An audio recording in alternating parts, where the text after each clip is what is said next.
Halo, sampai jumpa lagi sobat semuanya. Kali ini kita akan berdiskusi tentang fotografi jurnalistik. Sebelum kami mulai, saya sampaikan dulu disclaimer bahwa ini hanya diskusi dan beberapa foto memang tidak ada yang spektakuler, tetapi kita hanya bertujuan untuk membahas atau berdiskusi, menambah wawasan tentang fotografi jurnalistik. Terlebih lagi, materi ini kita garap hanya dalam tempo 1 malam, yakni sistem kebut semalam atau SKS. Baiklah, kita mulai diskusinya, yaitu fotografi jurnalistik. Dari kata fotografi jurnalistik berasal dari fotografi, yakni seni fotografi, dan ilmu jurnalistik. Artinya ini adalah fotografi tentang pemberitaan atau fotografi berita. Jadi foto yang mengandung unsur-unsur berita. Unsur-unsur berita yang kita ketahui adalah 5W1H. 5W1H itu dalam bahasa Inggris antara lain who, what, where, why, when, and how. Jadi mulai dari unsur siapa, apa, di mana, kapan, mengapa, dan bagaimana. Secara umum biasanya kita melihat foto jurnalistik adalah foto peristiwa, di mana ada lokasi yang tepat dan tempat yang tepat. Jadi momennya dapat sehingga kita bertemu dengan sebuah peristiwa. Misalnya peristiwa kebakaran di Boyolangu. Jadi di sana ada siapa? Banyak masyarakat, petugas pemadam kebakaran. Kapan? Itu siang hari, waktunya ada, tahun berapa, tanggal berapa, di sana ada. Kemudian di mana? Di Boyolangu kiri misalnya, Banyuwangi. Mengapa? Karena lupa mematikan kompor misalnya dan sebagainya. Jadi foto itu bercerita ketika sebuah peristiwa terjadi. Jadi kita bertemu dengan kejadian atau peristiwa. Atau contoh lainnya yang umum ini adalah kegiatan-kegiatan yang sedang berlangsung. Misalnya kegiatan olahraga, kegiatan penyerahan, kegiatan pelatihan, kegiatan semacam penyerahan simbolis atau berbagai upacara atau seremoni. Ini memang peristiwa yang kurang menarik kalau dilihat dari sisi fotografinya.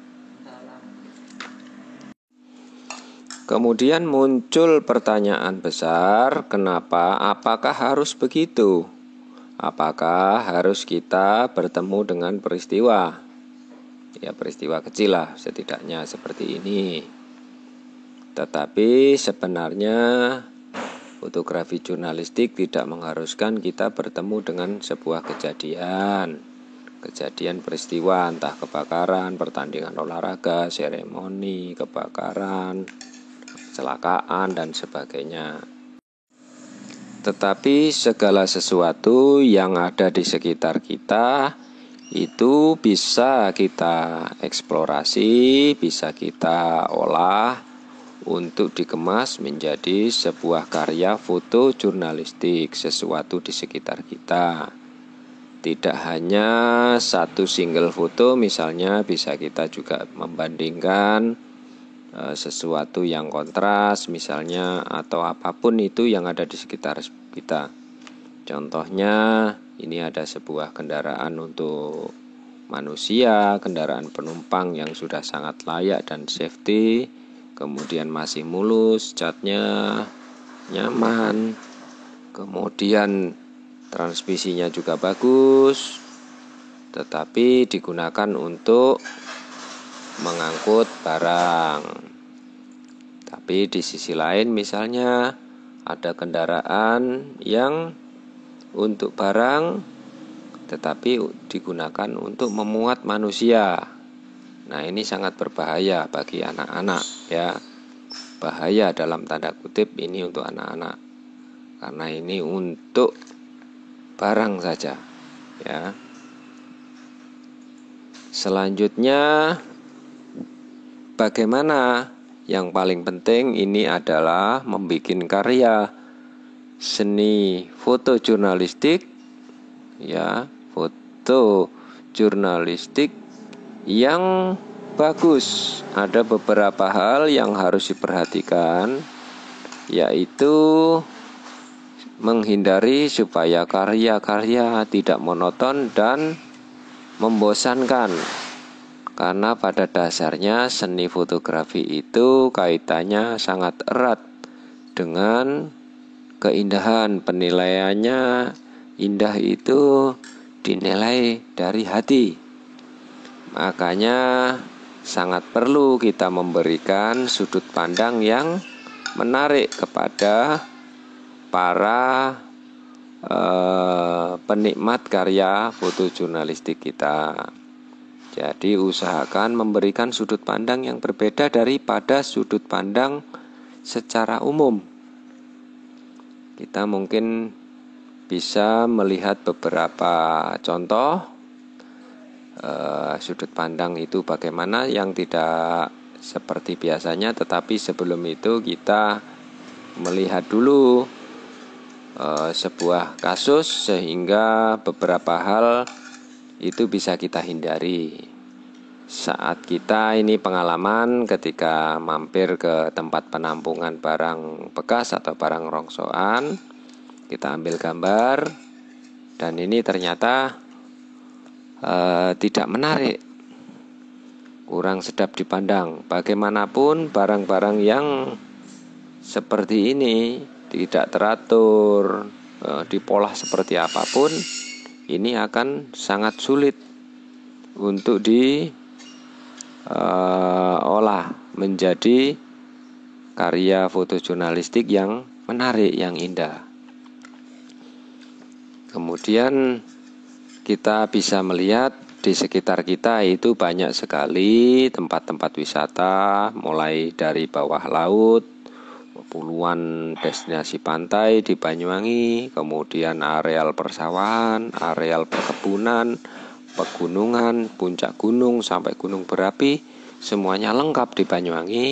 Nah, ini tentu saja kita sangat diuntungkan dengan bahan baku yang sudah indah dan cantik. Tinggal bagaimana kita menyampaikannya sehingga fotonya nanti bisa bercerita. Kita lanjutkan tadi ya, tentang barang dirongsokan.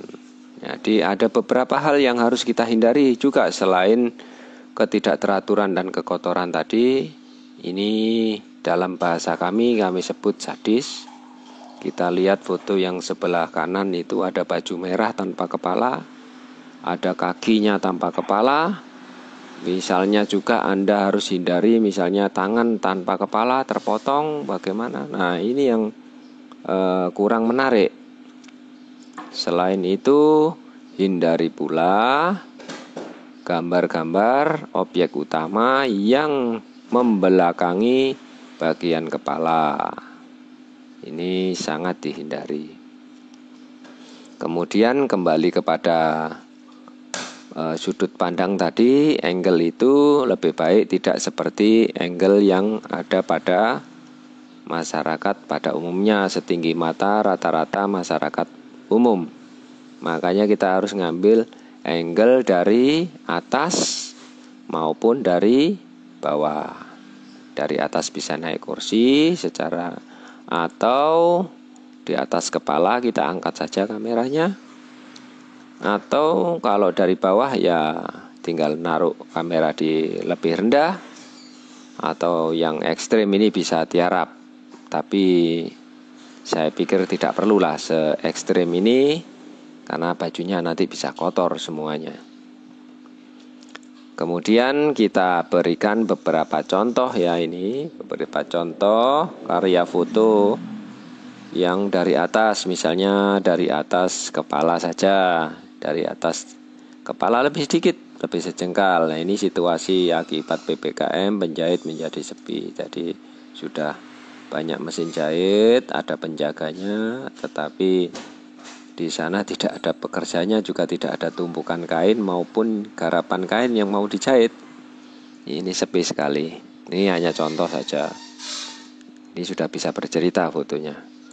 Kemudian misalnya agak naik sedikit, naik ke atas kap mobil misalnya. Ada situasi jalan yang sangat sepi, di areal kanan kirinya itu bekas kebun tebu yang baru ditebang. Kemudian ada mobil yang melintas. Nah, ini sudah cukup menggambarkan situasinya. Meskipun ya biasa saja sebenarnya fotonya, tapi ini hanya contoh, agak atas sedikit ya, di atas kap dari kepala tadi, kemudian naik mobil. Kemudian naik, kalau di atas mobil kan paling 1 meter dari atas kepala maksimal ya. Kemudian lebih dari itu 2 meter atau 3 meter naik jembatan atau naik plengsengan di Pantai Bum ini. Jadi ada tempat muara plengsengan di sana yang sangat airnya sangat ini ya, banyak pasirnya, pengunjungnya banyak. Nah, ini bisa menggambarkan ada perahu-perahu atau kapal patroli yang diparkir di sana mesti bebas ombak karena tertutup pasir. Jadi ini ya bisa silakan diterjemahkan sendiri bagaimana. Tapi ini posisi motonya yang jelas di atas plengsengan, tingginya 2 meter lebih. Jadi urutannya tadi di atas kepala contohnya, kemudian di atas mobil 1 meter lah, ini 2 meter. Berikutnya lebih tinggi lagi lebih baik. Jadi harus menggunakan, kalau lebih tinggi lagi harus naik pesawat atau menggunakan tangga yang tinggi sekali atau menggunakan bantuan drone, kamera drone ya. Jadi aerial fotografi ini memang saat ini cukup menarik bagi masyarakat karena mereka ini sudut pandang yang sebelumnya belum pernah mereka saksikan. Kemudian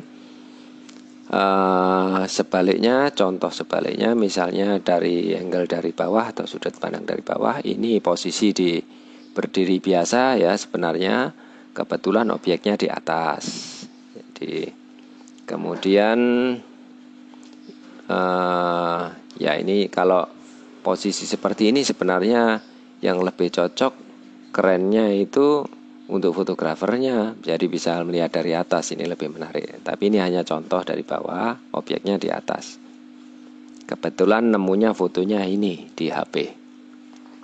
Berikutnya misalnya foto gedung dari bawah. Nah, ini menggambarkan di tanggal muda ini ya, sekarang ini rame di parkiran BRI. Antre baik yang di dalam gedung maupun yang di luar gedung, antrian di ATM. Ini cukup digambarkan dengan parkirannya yang padat dan penuh, diwakili 1 orang yang berjalan, 1 orang naruh sepeda. Ini sudah menggambarkan awal bulan. Ini untuk berita-berita ekonomi masih bisa menceritakan begitu. Atau yang lebih rendah lagi misalnya di bawah dengkul, ini sehingga burung-burung yang diberi makan itu kelihatan. Jadi kepalanya orang yang jongkok ada posisi lebih di atas. Jadi kameranya harus mepet di tanah. Tapi kalau menggunakan HP ini lebih mudah, atau kamera ditaruh saja. Karena sekarang kamera ada displaynya di belakang. Jadi itu saja mungkin contoh untuk angle atas dan bawah. Tetapi dalam fotografi jurnalistik ini biasanya yang mempunyai nilai plus adalah yang memberikan ekspresi atau bahasa tubuh, terutama bahasa wajah yang menampakkan apa ya, menampakkan sebuah perasaan dari objek foto itu, baik sedang sedih, sedang gembira, histeris, dan sebagainya. Nah, ini kita ambil contoh bagaimana seorang merasakan kebahagiaan mengenang masa kecilnya ketika menemukan jajanan masa kecilnya, harum manis yang dibawa oleh pedagang yang membawa biola itu. Biasanya pakai lagu Si Unyil. Ya, yang sudah berumur pasti ingat ini yang seperti ini, lagunya ngek ngek ngek ngek ngek ngek, yang seperti itu. Ya, ya. Kemudian dalam ekspresi ini memang tingkat apa ya, tantangannya ada di bagaimana objek itu tidak menyadari keberadaan fotografer maupun kamera, tidak sadar kamera, bahasa anak-anak sekarang. Nah, ini tidak sadar kamera, tetapi ini cukup menggambarkan bagaimana. Nah, ini kata kunci untuk berburu atau membuat karya foto yang menampilkan ekspresi. Saya yakin semuanya pasti bisa membuat karya-karya yang lebih spektakuler, dan ini seperti sejak awal tadi saya sampaikan bahwa ini hanya contoh bagaimana saja ya, contohnya ya kebetulan nemu fotonya ini gitu, harap dimaklumi. Kemudian yang berikutnya itu bagaimana kita bisa menggambarkan peristiwa sederhana di sekitar kita. Tidak harus mendapatkan momen atau menemukan waktu yang tepat dan tempat yang tepat mendapatkan sebuah peristiwa atau kejadian, tetapi yang paling mudah adalah bagaimana kita menggambarkan sebuah peristiwa melalui karya foto kita. Misalnya orang betulin pagar saja itu sudah menarik, bagaimana bahasa tubuhnya, bagaimana dia menghindari percikan api, bagaimana dia, ya ini sudah cukup bercerita. Ini sudah, ya kalau menurut saya sih masuk 5W1 hanya. Tinggal lokasinya di mana itu harus diketahui, simbol-simbol atau tetenger yang ada di sana. Kalau tidak ada, kalau kurang lengkap jangan khawatir, karena masih bisa kita tambahkan dalam keterangan foto atau caption. Yang berikutnya adalah bagaimana kita melihat lingkungan sekitar kita. Ini saya juga menurut kami penting, yaitu faktor-faktor pendukung pariwisata di Banyuwangi, yakni bagaimana banyaknya UMKM di sekitar kita. Nah, ini menurut kita layak untuk dijadikan objek pendukung atau supporting pengembangan pariwisata di daerah masing-masing. Ini kita ambil contoh produksi olahan tembakau ya. Nah, di masing-masing orang nanti di daerah masing-masing tentu ada banyak hal di sekitarnya, produksi-produksi semacam itu yang menurut kami perlu dipromosikan sebagai penunjang pariwisata. Biasanya yang semacam ini untuk proses produksi ini biasanya digambarkan apa adanya lah, seperti ini misalnya situasinya atau ramai bagaimana, seperti contoh gambar di sini. Atau kita menginjak kepada detil-detil produknya. Bikinlah pola-pola yang menarik dalam gambar itu, entah pola lingkaran, kurva, atau membentuk pola-pola yang lain, pola garis-garis atau apa gitu. Jadi yang berpola ini lebih menarik atau eye catching ya, menarik perhatian mata, sehingga orang itu nanti bisa mengambil pesan dari sana. Jadi apa sih ini? Wah, ini harus mencolok dulu, baru orang melihat, kemudian membaca, melihat yang berikutnya, sehingga pesan-pesan yang mau kita sampaikan itu bisa nyampai nanti di sana. Tetapi pengambilan gambar juga bisa dari sisi lain, bagaimana kita mengemas. Jadi tugas fotografer itu adalah mengemas sebuah peristiwa. Kalau dalam hal ini misalnya peristiwa di sekitar kita, ya apa yang bisa kita kemas? Kita harus tahu medan, kita harus mengetahui apa ya, detail-detail yang menarik. Apa sih itu yang kalau begini bagaimana, kalau begitu bagaimana? Oh, kita lihat dulu, oh kita begini-begini. Nah, ini harus yang ada dalam otak atau dalam pikiran kita. Ini itu bagaimana membuat apa ya, karya foto, ya kata lainnya mengemas. Ya bukan berarti orang bikin kemasan seperti ini, foto seperti contoh ini, tapi ini dalam makna yang lebih luas. Itu bagaimana kita membingkai sebuah kejadian, sebuah peristiwa, sebuah proses di sekitar kita menjadi sebuah karya foto jurnalistik yang menarik.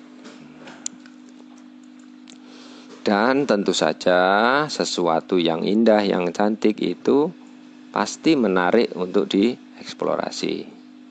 Ya, terutama kalau melibatkan pemeran gitu, model atau apa, atau ada orang objek di sana, ya lebih baik memang disarankan untuk mencari yang lebih cantik lah, itu yang bagus, yang ganteng, yang rapi, ya menarik perhatian. Ini karena sifat-sifat alami manusia, suka yang bagus-bagus. Kalau kaitannya dengan alam sekitar kita, insya Allah Banyuwangi ini alam sekitar kita, mulai bawah laut, atas laut, pantai, pesisir, perkotaan, persawahan, perkebunan, hutan tropis, hutan hujan, hutan cemara, gunung sampai gunung berapinya, tidak ada yang jelek menurut saya. Semuanya bahan baku itu sudah cantik. Tinggal kita bagaimana yang cantik ini, tinggal memoles saja, tinggal membingkai saja, mengemas saja.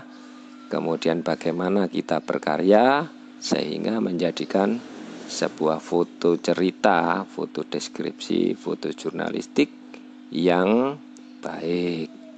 Sehingga tujuan secara umum ini mengampanyekan Banyuwangi ke level nasional maupun level dunia, karena sekarang ketika foto itu diunggah bisa diakses oleh siapa saja.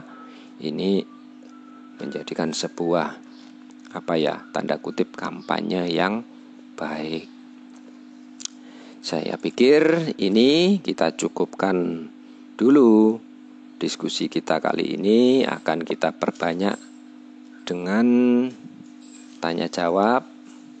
Bisa kontak langsung via email atau di komen, atau lewat banyak jalur yang bisa kita miliki. Kemudian kita perbanyak praktek.